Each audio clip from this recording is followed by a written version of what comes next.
अस्सलाम वालेकुम, I am dietitian Aliya Malik और आज की वीडियो में मैं बात करने वाली हूँ कि ईद उल अज़हा के बाद आप अपना वेट किस तरह से लूज़ कर सकते हैं और अगर आप वेट मेंटेनेंस के ऊपर हैं, वेट लूज़ कर चुके हैं तो इससे किस तरह से प्रोग्रेस कर सकते हैं और अपने वेट को मेंटेन कर सकते हैं। The basic purpose of discussing this topic was कि ईद के बाद हमारे यहाँ पे मीट से रिलेटेड बहुत सारी डिशेस बन रही होती हैं। ऑल्दो जो प्रोटीन है वो बहुत ही अच्छा होता है, आपको एनर्जी प्रोवाइड कर रहा होता है और अगर आप वेट लॉस का प्रोसेस कर रहे हैं, वेट लॉस जर्नी के ऊपर हैं, तो जो प्रोटीन की एक अच्छी अमाउंट होती है अपनी बॉडी के अकॉर्डिंग अगर आप उसे लेते हैं तो इससे आप फुलफिल फील करते हैं, ज़्यादा भूख नहीं लगती, इसके अलावा न्यूट्रिएंट्स की डेफिशिएंसी नहीं होती। On the other hand protein excess इस्तेमाल करने के भी बहुत सारे नुकसानात हैं।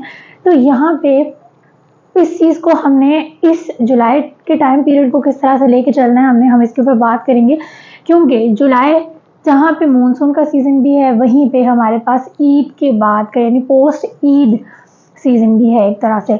तो इसमें हमने किस तरह से मैनेज करके चलना है। सबसे इम्पॉर्टेंट चीज़ ये है कि कुकिंग मेथड आपका बहुत इम्पॉर्टेंट होता है। जब भी आप मीट से रिलेटेड डिशेस बना रहे होते हैं तो आप उसे किस तरह से कुक करते हैं। अब एक रीसेंट रिसर्चर्स ने शो किया है कि पाकिस्तान में जो खानों में तेल का इस्तेमाल है वो बहुत ही एक्सेस होता है, उतना तेल रिक्वायर्ड नहीं होता खाना बनाने के लिए जितना हम लोग डालते हैं। आई डोंट नो इसके पीछे क्या मिथ है। कुछ लोग ये कंसीडर करते हैं कि कौरमा है तो उसमें ज़्यादा अगर तेल होगा तो उसे एक्चुअल कौरमा कंसीडर किया जाता है और उसकी लज्जत है, हालांकि ऐसा कुछ भी नहीं है, ये सारी मिथ्स हैं। या हम ये कह सकते हैं कि कल्चरली चीज़ बिल्ड हो गई है।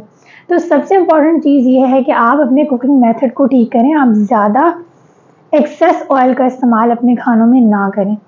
स्पेशली उस ऑयल को एक्सेस कहा जाता है जो खाने के ऊपर आ रहा होता है ऑयल, या फिर आपको ऐसा महसूस होता है कि ये ऑयल हम जो है वो गिरा सकते हैं। स्पेशली आप बाहर से जब खाना लेकर आते हैं तो उसमें ऑयल बहुत ज़्यादा होता है, तो कुकिंग मेथड को ठीक करना बहुत ज़रूरी है। उसके बाद जो इम्पोर्टेंट चीज़ है वो ये है कि आपने कुकिंग ऑयल जो आप इस्तेमाल कर रहे हैं उसको माइंड में रखना है कि वो कौन सा इस्तेमाल कर रहे हैं। सबसे हेल्दी ऑलिव ऑयल है, नहीं इस्तेमाल कर सकते कनोला ऑयल है। उसके दरमियान में जो बेस्ट ऑप्शन है वो ऑलिव ऑयल है जिसमें कनोला ऑयल और ऑलिव ऑयल मिक्स है। वनस्पति घी जितने भी हैं और बाकी जितने भी ऑयल्स हैं मैं उनके नाम नहीं लूँगी, लेकिन वो आपने इस्तेमाल नहीं करने। और अगेन अगर आप ऑलिव ऑयल भी इस्तेमाल कर रहे हैं तो उसकी क्वांटिटी जो है वो एक अच्छी क्वांटिटी, जितनी क्वांटिटी किसी भी फूड को बनाने के लिए रिक्वायर्ड होती है उसको इस्तेमाल करना बहुत ज़रूरी है। जब भी हम किसी अच्छी चीज़ की बात करते हैं या कहते हैं कि इस चीज़ के बेनिफिट्स हैं तो लोग उसको एक्सेस में इस्तेमाल करने लग जाते हैं। तो कीपिंग इन माइंड कि कोई भी ऑयल आप इस्तेमाल करें उसको एक्सेस में इस्तेमाल नहीं करना। दूसरी इंपॉर्टेंट चीज़, आपके घर में मीट की डिशेस बहुत सारी बन रही होंगी इन दिनों में, तो क्या करना है, एक तो ब्रेक लेना बहुत ज़रूरी है, यानी सब्जियों का इस्तेमाल करना बहुत ज़रूरी है। कुक सब्जियों की यहाँ पे बात हो रही है, बीन्स का इस्तेमाल करना बहुत ज़रूरी है, यानी आप वीक में ब्रेक ज़रूर लें मीट के किसी भी फूड से। इसके अलावा कोशिश करें जो ग्रेवी से बने हुए मीट के जितनी भी डिशेस हैं वो आप लंच टाइम पे इस्तेमाल करें।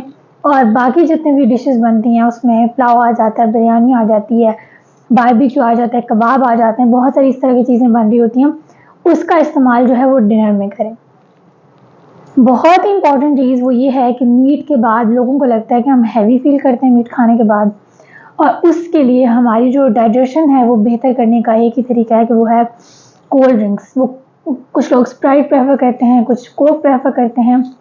तो यहाँ पे ये जो हैवीनेस फील होती है इसको क्योर करने के लिए आपने क्या करना है, एक बेस्ट टी है जो कि डाइजेशन के लिए बेहतरीन कंसीडर की जाती है। इसके बारे में कि डाइजेशन आप अपनी कैसे बेहतर करें मैंने ऑलरेडी वीडियो बनाई हुई है और टी की भी रेसिपी दी हुई है। यहाँ पे मैं बता दूं कि फेनल टी जो है वो बहुत ही बेहतरीन है और आपने उसका इस्तेमाल करना है। यानी आप मीट से बनी हुई कोई भी डिश जब कंज्यूम करते हैं तो उसके तकरीबन 20 मिनट्स के बाद आपने एक पोस्ट मील टी लेनी है, वो जिंजर की और फेनल सीड्स टी आप इस्तेमाल करें। फेनल सीड्स टी जो है वो बेहतरीन होती है और वो इंडाइजेशन के लिए जो है वो सबसे बेस्ट होती है। तो कोशिश करें कि जितना भी आप मीट प्रोडक्ट लें, यानी मीट से बना जो भी आप डिश इस्तेमाल करें घर में कंज्यूम करें, उसके बाद आपने पोस्ट मील टी लेनी है and say no to cold drinks. Again आप ना सिर्फ उसमें शुगर की ज़्यादा कंजप्शन कर रहे होते हैं, इसके अलावा आपकी अब तो एक रिसर्च के मुताबिक इसमें कैंसरस एजेंट्स भी होते हैं जो आपको लॉन्ग टर्म में कैंसर भी कॉज कर सकते हैं। तो कोशिश करें कि इन चीज़ों को रिप्लेस करें हेल्दी ऑप्शंस के साथ। इसके अलावा सबसे इम्पोर्टेंट चीज़ ये है कि हम लोग सैलड्स का इस्तेमाल नहीं करते। मानसून सीज़न है, कोशिश करें कि फ्रेश मतलब वेजिटेबल्स लेकर आएँ और उनको अच्छे से वॉश करें, और क्योंकि इसमें बहुत सारे बैक्टीरिया भी होते हैं तो मानसून के सीज़न में ये फूड पॉइजनिंग का खतरा भी ज़्यादा होता है। इसके अलावा अपने जितने भी सैलड्स आपने तैयार करने हैं, अच्छे से पहले वेजिटेबल्स को वॉश करें और सैलड्स का इस्तेमाल लाजमी करें, स्पेशली जो मीट से बने आप चीज़ें खाएं। हमें ऐसे लगता है कि हम ट्रीट दे रहे हैं खुद को, तो साथ हमने सैलड तो खाना ही नहीं है। तो it's very important to have a salad. इसके अलावा जो इम्पोर्टेंट चीज़ है वो ये है पोस्ट मील वॉक।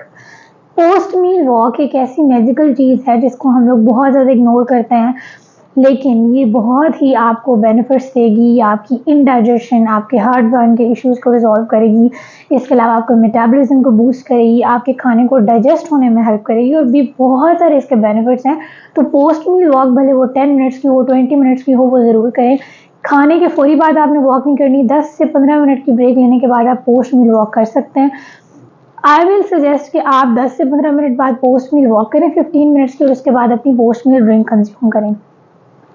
अगेन जब वेट लॉस की बात होती है तो इसमें बहुत सारी चीज़ें मिक्सड अप होती हैं। इसमें आपकी फूड चॉइसेस, आपके कुकिंग मेथड्स, आपकी एक्सरसाइज रूटीन, कितने आप एक्टिव हैं, ये सारी चीज़ें मैटर करती हैं। इसके अलावा आपके स्ट्रेस लेवल्स भी मैटर करते हैं। तो आई होप कि आपका जुलाई का जो जर्नी है वेट लॉस का या वेट मेंटेनेंस का, वो हेल्दी और अच्छा गुजरेगा। मानसून के सीज़न में क्या एहतियात आपने करनी है अपनी डाइट से related, I will make a video on this इंशाल्लाह सून। If you find this video informative, subscribe to my channel. Till next time, Allah Hafiz.